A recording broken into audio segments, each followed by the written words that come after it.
Hey, hi guys, welcome to another video. I am Lokki Chele. So, bringing you the last match ISL, that is Mohun Bagan Super Giants versus Kerala Blasters. So, obviously, as a Mohun Bagan fans, I can't want anything more from Mohun Bagan. একটা specific thing খুবই স্পষ্ট হয়ে গেছে last ম্যাচে যে position is important. We love game, we love football, we need position, we need skills here there and other. কিন্তু last গেমে একটা বেস্ট ইম্পর্টেন্ট থিং আমরা শিখতে পারলাম যে মোহনবাগান ডিফেন্সটা এতই শক্ত যে যত অ্যাটাক হচ্ছে ওরা অ্যাবজর্ভ করে নিচ্ছে অ্যান্ড কাউন্টারে দে আর স্কোর করছে। সেটা খুবই ইম্পর্ট্যান্ট। আমরা লাস্ট ম্যাচে বুঝতে পারলাম পুরো ম্যাচ ফার্স্ট 25 মিনিটস আমরা দেখলাম Kerala Blaster is totally aggressive on Mohun Bagan. I can't deny.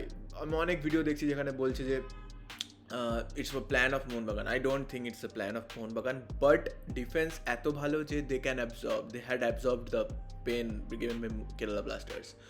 I don't think it's a plan. Yes, যখন ডিফেন্স হচ্ছে আমি দেখছি 5 জন ডিফেন্সে নেমে আসছে, যেমন শুভাশিস, লিস্টন, মানবীরও নেমে আসছে।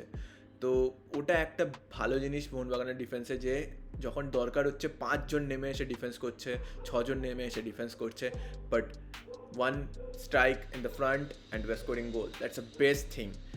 তুমি যদি লাস্ট ম্যাচের স্ট্যাটস দেখো অ্যান্ড স্কোর লাইন দেখো, there is no I would say like similarity. Like if you show, তুমি যদি কাউকে একটা স্ট্যাটসটা দেখাও, সে দেখে কখনোই বলবে না যে মোহনবাগান ম্যাচ জিতেছে। But that is the Mohun Bagan for you guys. ওটাই মোহনবাগান, জয় মোহনবাগান। কিন্তু একটা জিনিস আমি না বলে চাচ্ছি না যে dominance is given by Mohun Bagan, truly dominance in terms of scoring goals and winning match, right? আমি কিছু পয়েন্ট বলবো যেটা আমি মনে করি যে ইম্পর্ট্যান্ট। 21 ম্যাচ খেলে মোহনবাগানের আপাতত পয়েন্ট হচ্ছে 49। সেকেন্ড ফেজে আছে Goa with 20 match, 1 match less with 39 points. I don't think this 10 points difference is too much for Goa. আমার মনে হয় 10 পয়েন্টস খুবই ডিফিকাল্ট হবে গোয়ার জন্য। ফার্স্ট 25 মিনিটস আমাদের চোখে আঙুল দিয়ে দেখিয়ে দিয়েছে যে আমাদের মিডফিল্ডে আপুইয়া যদি না চলে একটু প্রবলেম হয়ে যাবে, কারণ আপুইয়া ফার্স্ট ফেজে কত মিস করেছে। আই উড লাইক বাজে দিন for Apuia, I would say, but that miss can lead us to a defeat. Okay, so that's a point. আমি বলবো যে আপুইয়ার দিন ছিল না কালকে, মিস হচ্ছিল। অ্যান্ড যদি মিডফিল্ড কেটে যায় ফ্রম ডিফেন্স আর স্ট্রাইকার ফরওয়ার্ডে যে কতটা প্রবলেম হয়ে যাচ্ছে কালকে পুরো ফার্স্ট 25 মিনিটস বোঝা গেছে। গোল আসার পর একটা চেঞ্জ হয়েছে গেমের মধ্যে মোহনবাগান ফর্মে। আমি অনেক দিন ধরে দেখছি, বাট আমি জানি না রাইট উইং, মোহনবাগানের right wing is not working. যেমন এই ইমেজগুলোতে তুমি দেখতে পারবে যে Manvir as a right wing, যদিও সে রাইট উইংয়ে খেলে, বাট এখানে পুরোটা টাইমই সে ডিফেন্সিভ কাজই করে গেছে, কারণ বল পাচ্ছে না। এদিকে দীপেন্দুর হেল্প লাগছে, দীপেন্দু পাস করতে পারছে না রাইট ব্যাক হিসেবে। তো রাইট ব্যাকে দীপেন্দু অ্যান্ড রাইট উইংয়ে মনবীর ইজ আ প্রবলেম, যেটা মলিনাকে দেখতে হবে, ফেস করতে হবে। আশিস নেই বলে দীপেন্দুকে চালাচ্ছি, বাট অ্যাজ আ মোহনবাগানের মতো বড় টিমে তুমি নেই বলে চালাচ্ছি is not an option. You have to get a substitution for that.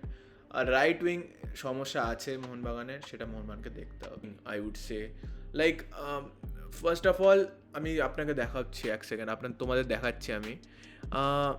এখানে আমি যখন দেখছি, এখানে আমি just only have just given the teams for the players for মোহনবাগানের খেলোয়াড় আমি দিয়েছি। আমি কেরালার খেলা দিচ্ছি না, but Mohun Bagan started with 4-2-3-1, which is obvious for Mohun Bagan now. এখন আমরা বুঝে গেছি মোহনবাগান কী ফর্মে খেলবে, কী ফর্মুলায় খেলবে। But Kerala on the other hand, প্লেয়ারের নাম লিখিনি, but they started with 4-2-2-2। Like আমি তো অনেক পুরনো না, আমি জাস্ট তোমাদের মতন খেলা দেখি, তো আমি এরকম ফরমেশন কোনোদিন দেখিনি আজ অব্দি, বাট আমি শুনেছি ব্রাজিলের আগে খেলতো এরকম ফরমেশনে। The problem was this players. হ্যাঁ, তো আমার যতদূর মনে হচ্ছে এই জায়গাটা কালকে first 25 minutes and more over like খুব প্রবলেম হয়েছে।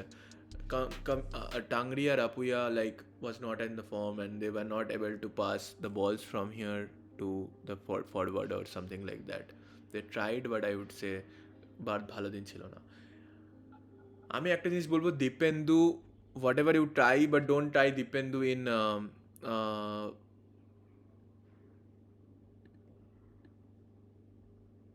Dipendu in right back, because Dipendu চলছে না রাইট ব্যাকে। সেন্টার ব্যাক ও ভালো খেলছে, লেফট ব্যাক ও মাঝে মাঝে খেলে দেয়, বাট লেফট সেন্টার ব্যাক আর রাইট ব্যাকের মধ্যে আমি বলবো ওকে যদি খেলাও তুমি, টম আলবার্টো যেদিন খেলবে না সেদিন তুমি খেলাও, আমি বলবো সেটাই বেটার। কারণ দীপেন্দু রাইট ব্যাকে was not able to pass, give ball দিতে পারছে না মনবীরকে। অ্যান্ড মনবীর লাইক কালকে মনবীর এদিকে রান করতেই পারেনি, মানে I don't know what is the problem. Maybe ball পাচ্ছিল না দীপেন্দু থেকে, আপুয়া থেকে রাইট সাইডে। পুরো গেম হয়েছে কালকে, পুরো লেফট সাইডে গেম হয়েছে কালকে, পুরো গেম লেফট সাইডে হয়েছে। তো Manvir right wing, I think মোহনবাগানকে ভাবতে হবে এই ব্যাপারটা যে Manvir is a good player, distance is a good player. I will not say anything about by means of 2-3 games, maybe something is bad. কিন্তু মনবীরের রাইট সাইডটা আমি বলবো is a problem Molina has to think of. Another thing is like new bench প্লেয়ার্সদের chance দেওয়া উচিত, কারণ যখন 3-0 ওরা 75 মিনিটে জিতে গেছে, আমি জানি না মলিনা কী ভাবছে, বাট মলিনা প্লিজ আপনার বেঞ্চ স্ট্রেন্থটাকে ইউজ করুন in for matches. Like if Manvir is missing, like Manvir last match যাই না ঠাকুর করুক চোট না পাক, কিন্তু যদি চোট পেয়ে যায় তো আমাদের একটা রাইট উইং ভাবতে হবে না? তো সালাউদ্দিনকে একটু টাইম দিতে পারতো, মনবীরকে সরিয়ে। আই ডোন্ট নো 3-0 জেতার পরে ওরা কেন নতুন খেলাচ্ছে না প্লেয়ার। বাট আমি একটা জিনিস বলবো যে, বাট একটা কথা ঠিক যে মোহনবাগান হ্যাজ শোন dominance in the total shield race and in the league this ইয়ার। এই বছরে পুরো ডমিনেন্স হয়েছে মোহনবাগানের, এটাতে কোনো সন্দেহ নেই, কোনো টিম বলবে না। Maybe the name has it, the eyes have it পড়েছিলাম, তো নেম হ্যাভ ইট। ম্যাকলারেন, আরেকটা কথা ম্যাকলারেনের ব্যাপারে, ম্যাকলারেনকে নিয়ে অনেক সমালোচনা এদিক ওদিক হয়েছে স্টার্টিং ম্যাচে। আমরা একটা জিনিস নতুন দেখতে পাচ্ছি, শিখতেও পাচ্ছি, বাট টাইম লাগে একটা প্লেয়ারকে অ্যাডজাস্ট হতে উইথ দ্য এনভায়রনমেন্ট, রাইট? যেমন ম্যাকলারেন প্রথম দিকে বল পাওয়া একটা কম্বিনেশন, তোমরা ডিফেন্সিভেও দেখেছো প্রথম দিকের ম্যাচে আমরা গোল খাচ্ছিলাম, বাট আস্তে আস্তে যখন ডিফেন্সিভ কোঅর্ডিনেশন ঠিক হচ্ছে আমরা গোল ভালো দিচ্ছি এবং সেভ করছি গোল ডিফেন্সে।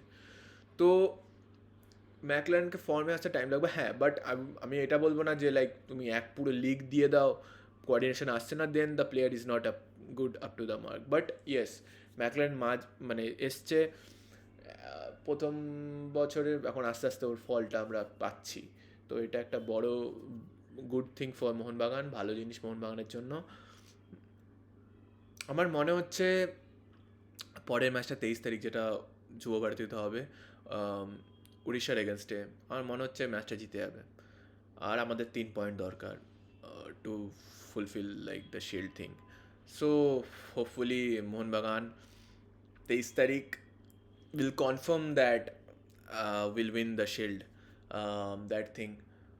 Obviously as a Mohun Bagan fan, আমরা 2 বছর ধরে জিতছি, তো আমাদের অতটা মানে অতটা হ্যাপিনেস ওরকম কিছু নেই, কিন্তু AFCতে we have to score good. For that we have to get more wing strength, I feel. So joy Mohun Bagan, joy. আমাদের সূর্য মেরু, নারীর যোগ সবুজ ঘাসে, আমাদের খুঁজলে পাবে সোনায় লেখা ইতিহাসে। আমাদের রক্তে খেলা, খেলার ছলে বিপ্লবী বেশ, আমরাই কখনো মুখ, কখনো দল, কখনো দেশ।